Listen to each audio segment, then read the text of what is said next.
صدق الله مولانا العظيم وصدق رسوله النبي الكريم۔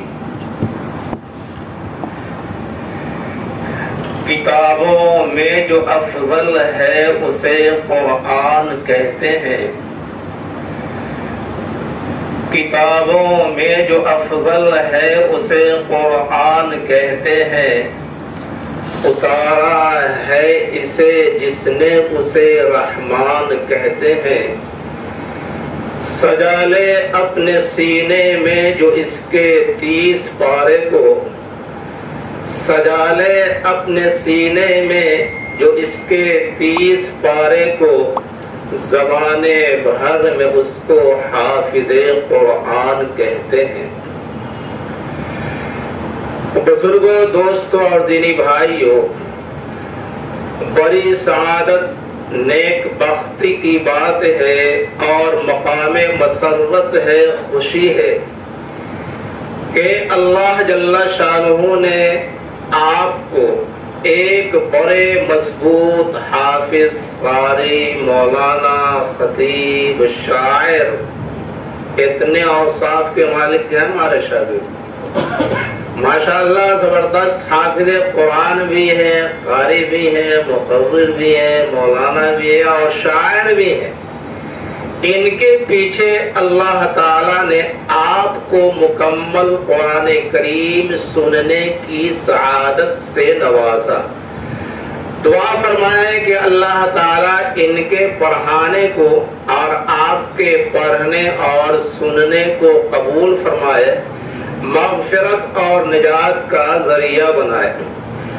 یہ ختم قرآن کی مجلس ہے، مختصر وقت ہے، لہذا صرف 2 باتیں آپ کے سامنے پیش کرنی ہیں۔ پہلی بات تو یہ ہے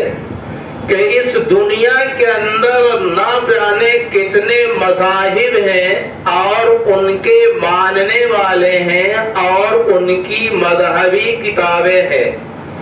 لیکن عام طور پر یہ مذہب اسلام بہت مشہور ہے، معروف ہے، سب کے اوپر فوقیت رکھتا ہے۔ مذہب عیسائیت بھی ہے جن کی مذہبی کتاب انجیل ہے، اور مذہب یہودیت بھی ہے جن کی مذہبی کتاب تورات ہے، اور داؤد علیہ السلام کو اللہ تعالیٰ نے جو آسمانی اور مذہبی کتاب دیا تھا اس کا نام زبور ہے۔ یا ہمارے ملک ہندوستان کے اندر ہمارے ہندو بھائی رہتے ہیں، ان کی مذہبی کتابیں بہت ساری ویدیں ہیں۔ یا ہمارے ملک کے اندر سکھ بھائی رہتے ہیں اور ان کی مذہبی کتاب کا نام ہے گرنتھ۔ تو چاہے سکھ مت ہو یا عیسائیت ہو یا یہودیت ہو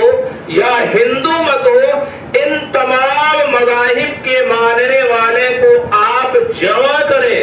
اور جمع کرنے کے بعد پوچھے کہ بتاؤ کہ پوری مذہب عیسائیت کے اندر کوئی ایسا فرد ہے،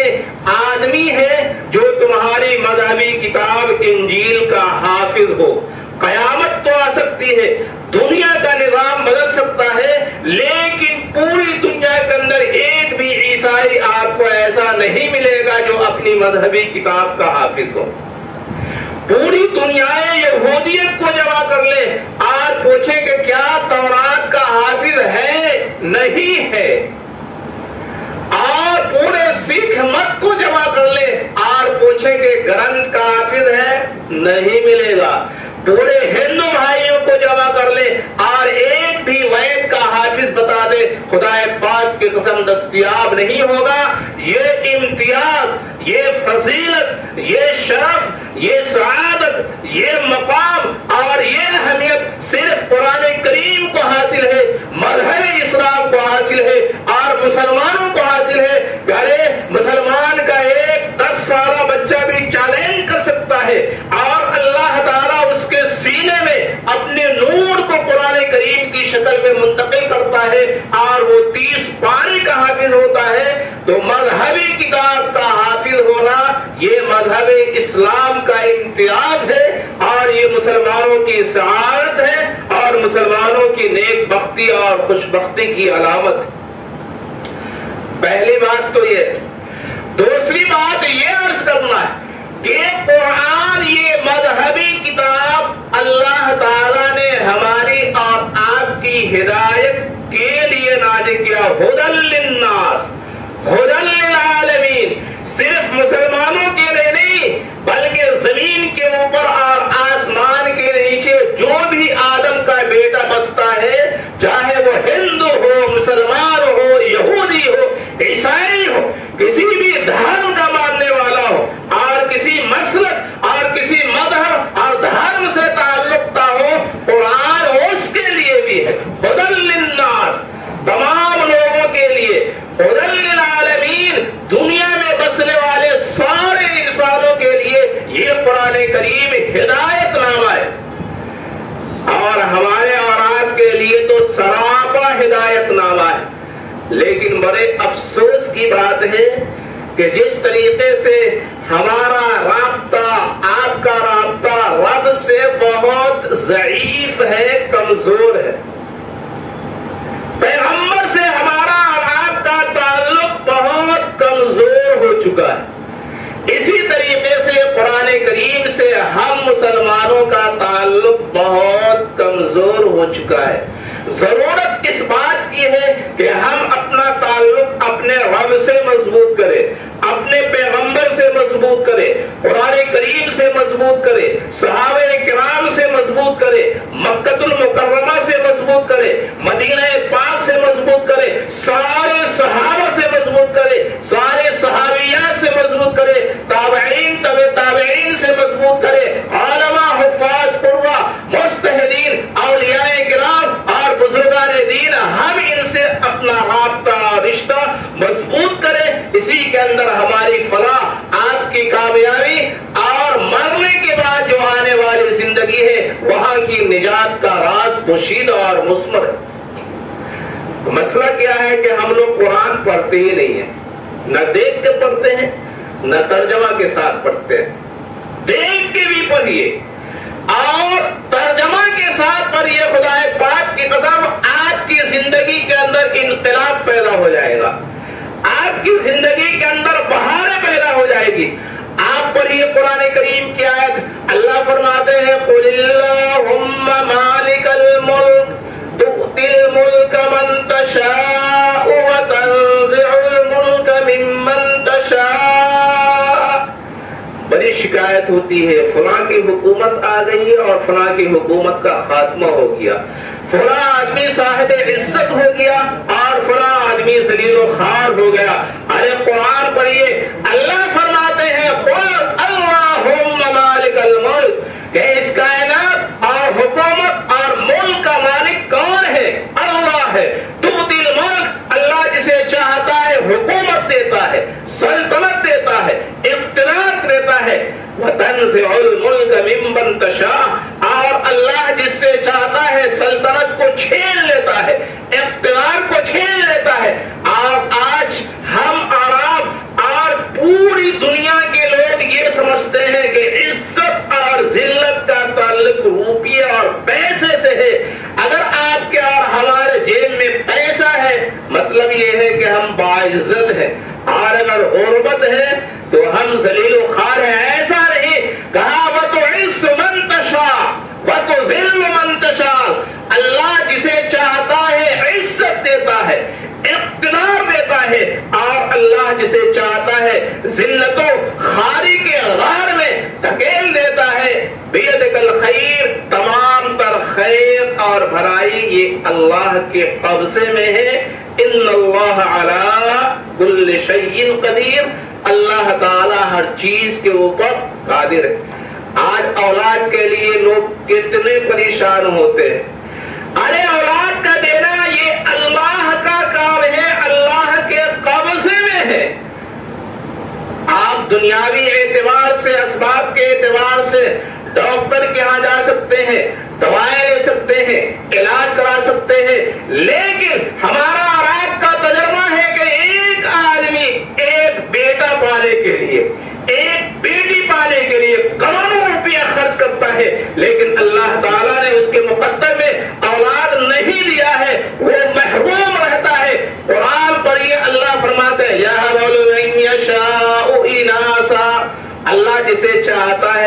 بھی دیتا ہے. وَيَهَبُ لِمَن يَشَاءُ ذُكُورًا اور اللہ جسے چاہتا ہے بیٹا دیتا ہے. اور آگے ہے وَيُزَوِّجُهُمْ ذُكْرَانًا وَإِنَاثًا اور اللہ جسے چاہتا ہے بیٹا بھی دیتا ہے اور بیٹی بھی دیتا ہے. اور آگے اللہ تعالیٰ نے فرمایا وَيَجْعَلُ مَن يَشَاءُ عَقِيمًا اور اللہ جسے چاہتا ہے پانچ بنا دیتا ہے.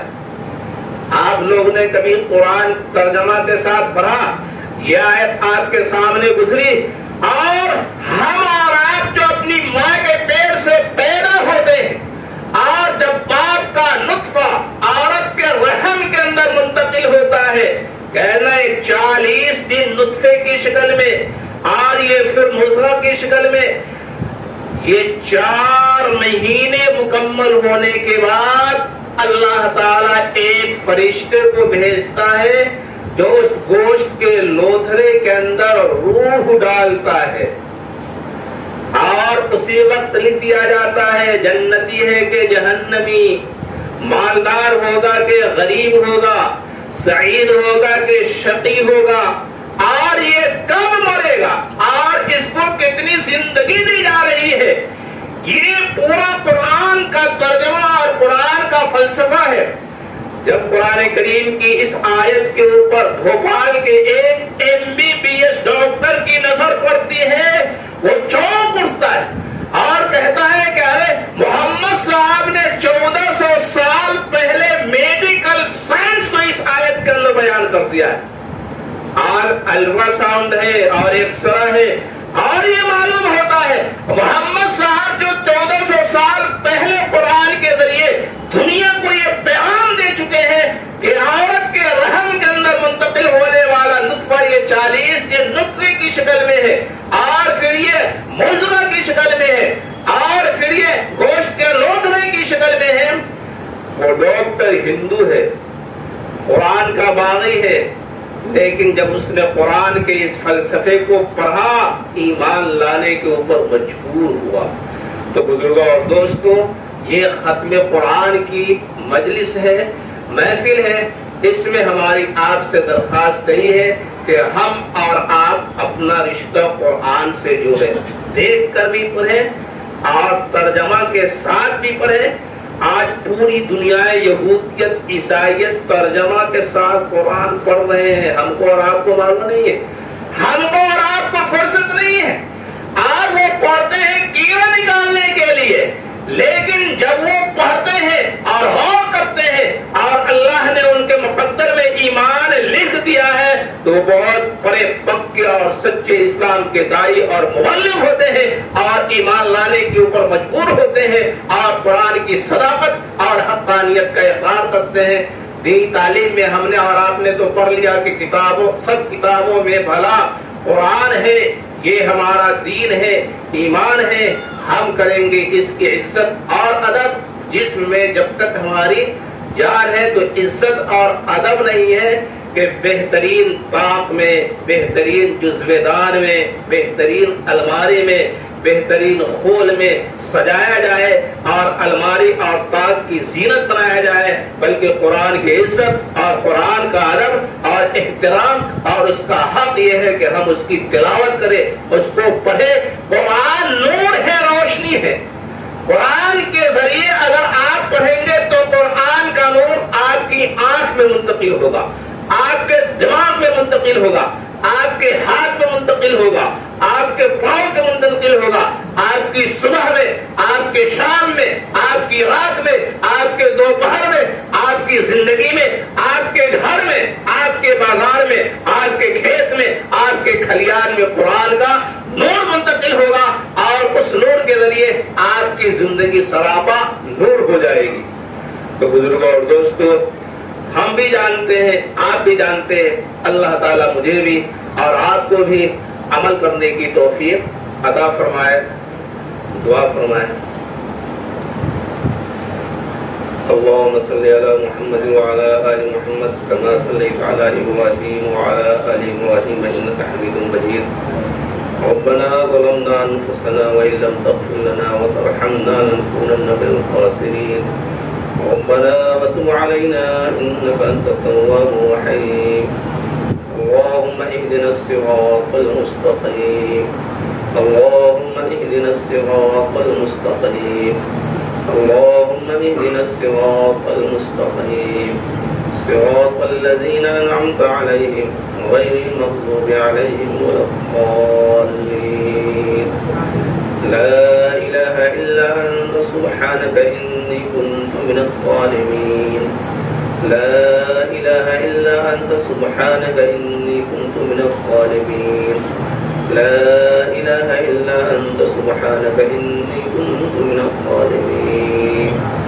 اللهم إني أسألك علما نافعا وعملا صالحا وعملا متقبلا ولسانا ذاكرا وقلبا خاشعا ورزقا واسعا وشفاء من كل داء اللهم اغفر لجميع المؤمنين والمؤمنات والمسلمين والمسلمات الأحياء منهم والأموات اللهم إني أعوذ بك من فتنة المسيح الدجال ومن فتنة المحيا والممات اللهم إني أعوذ بك من فتنة المسيح الدجال ومن فتنة المحيا والممات اللهم إني أعوذ بك من فتنة المسيح الدجال ومن فتنة المحيا والممات اللهم أعني على ذكرك وشكرك وحسن عبادتك اللهم إني على ذكرك وشكرك وحسن عبادتك اے خدا پاک ہم سارے کے سارے مجرم ہیں گناہ گار ہیں خطا کار ہیں قصوروار ہیں اپنے جرم گناہوں کا اعتراف کرتے ہیں اور آپ سے معافی کی بھیک مانگتے ہیں اے خدا پاک یہ تکمیل قرآن کی پاک مجلس ہے رمضان شریف کا متبرک مہینہ ہے اور شب قدر ہے ممکن ہے اے خدا پاک اتنی فضیلت والی رات ہے عصمت والا مہینہ ہے اور سعادت والی گھڑی ہے اے خدا پاک ان تمام چوزوں کے طفیل ہم سارے سامعین اور حاضرین اور پوری امت کے چھوٹے اور بڑے گناہوں کو معاف فرما اے خدا پاک تکمیل قرآن کی برکت سے آج امت کی مغفرت کے فیصلے فرما دے اے خدا پاک تکمیل قرآن کی برکت سے پوری امت کو تکمیل قرآن کو نجات کا ذریعہ بنا دے اے خدا پاک تکمیل قرآن کی برکت سے ہم میں سے ہر ایک کو پکا اور سچا مسلمان بنا دیجیے تکمیل قرآن کی برکت سے ہم ایک کو پکا نمازی بنا دیجیے تکمیل قرآن کی برکت سے ہم میں سے ہر ایک کو اسلام کا داعی اور اپنے پیغمبر کا عاشق اور قرآن کریم کی تلاوت کرنے والا بنا دیجیے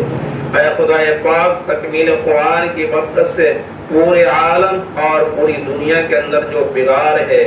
فساد ہے انتشار ہے اس بگاڑ فساد اور انتشار کو امن چین سکون اور اچھی فضا کے اندر تبدیل کر دیجیے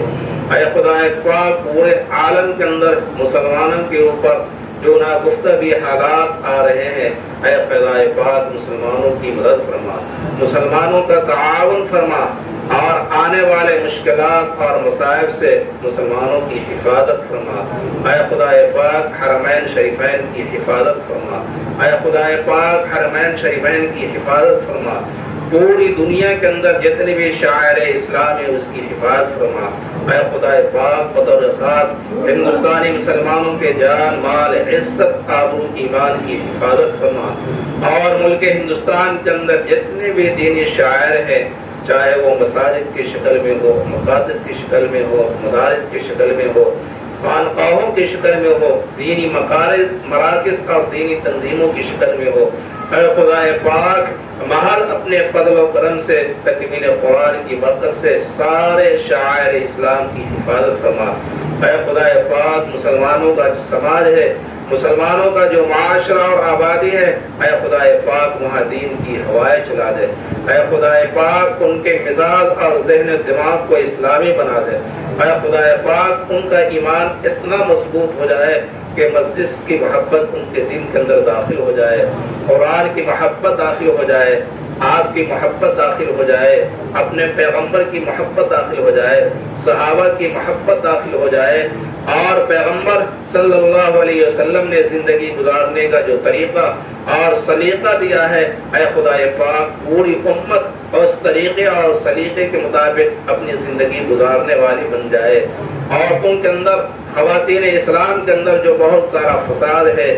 بگاڑ ہے اور شریعت کے خلاف بہت سارے کام وہ کرتی ہے، اے خدا پاک ان کے اندر دینی تعلیم عام ہو جائے اور انہیں یہ معلوم ہو جائے کہ میری ماں عائشہ ہے، خدیجہ ہے، میری بہن فاطمہ ہے، زینب ہے، رقیہ ہے، ام کلثوم ہے، اور وہ اپنی ماں حضرت عائشہ، حضرت خدیجہ، حضرت زینب، ام سلمہ وغیرہ کی زندگی کو اپنا ماڈل بنائے، معیار بنائے، بنیاد بنائے اور ان کے مطابق زندگی گزارنے کی کوشش کرے۔ حضرت فاطمہ، حضرت زینب، رقیہ، ام کلثوم، رابعہ بصریہ اور وہ اللہ کی نیک بندیاں جن کے نیک تذکرے کتابوں کے اندر محفوظ ہیں اور لکھے ہوئے ہیں، ان کے حالات زندگی کو وہ پڑھے اور ان کو اپنا ماڈل بنائے اور ان کی زندگی کو اپنی زندگی کے اندر اتارنے کی کوشش کرے۔ اے خدا پاک، ان مسلمانوں نے رمضان شریف کا احترام کرتے ہوئے جناب حافظ صاحب کے پوچھے ایک مکمل قرآن کریم کیا ہے، اے خدا پاک قرآن کا نور ان کی زندگی کے اندر، ان کے گھر کے اندر، ان کے کاروبار کے اندر منتقل کر دے، ان کے پڑھنے اور پڑھانے اور سننے کو قبول فرما، اور تکمیل قرآن کی برکت سے جتنے بھی حاضرین ہیں اور ان کے دل کے اندر جو نیک تمنائیں ہیں اور جائز تمنا ہے، اے خدا پاک ان کی نیک اور جائز تمناؤں کو قبول فرما، دنیا اور آخرت کی بھلائی نصیب فرما، جب تک کہ زندگی مقدر ہے عافیت اور سلامتی والی زندگی مقدر فرما، اور جب موت کا وقت آئے تو ان کی زبان پہ کلمہ طیبہ ہو اور ان کا دنیا سے جانا ایمان کے ساتھ ہو رہا ہو اور ان کی قبر منور ہو، روشن ہو، اور آخرت میں آنے والی ساری منزلیں ان کے لیے آسان ہو۔ اے خدا پاک جو مانگا وہ بھی قبول فرما، اور جو نیک تمنائیں ہم لوگوں کے دل میں ہیں اور زبان پہ نہیں آ سکے آپ بہتر جانتے ہیں، اور ان ساری چیزوں کو قبول فرما، اور ہماری ان دعاؤں کو محض اپنے فضل و کرم سے پیارے آقا جناب محمد رسول اللہ صلی اللہ علیہ وسلم کے صدقہ طفیل میں قبول فرما۔ ربنا تقبل منا انك انت السميع العليم ربنا وتب علينا انك انت التواب الرحيم وصلى الله تعالى على خير خلقه محمد وعلى آله وأصحابه أجمعين برحمتك يا أرحم الراحمين۔